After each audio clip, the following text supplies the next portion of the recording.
央流行疫情指挥中心今8日公布，国内新增一例境外移入严重特殊传染性肺炎个案，为6日晚间公布北部50多岁夫妇确诊病例的儿子，原列为接触者，20多岁。截至目前，国内共计17名确定病例。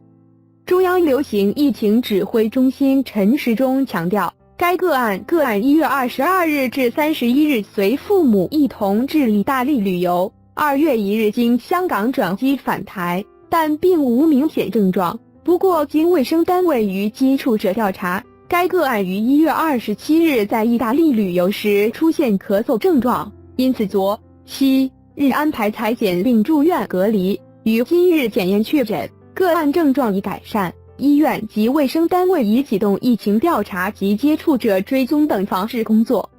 中央流行疫情指挥中心监测应变官庄仁祥补充表示，该个案应是与父母同时间被感染，研判应是在搭机、转机这过程中受到感染。该男子在父母6日确诊时症状较为轻微，但由于亲人是确诊案例，得进行居家隔离。在隔离期间，经卫生单位调查，才坦言27日于意大利有咳嗽症状，之后检验才发现有武汉肺炎阳性反应。该案1日返台后至今日确诊之前，又回到一家公关公司上班，经查共有11位同事需进行居家隔离。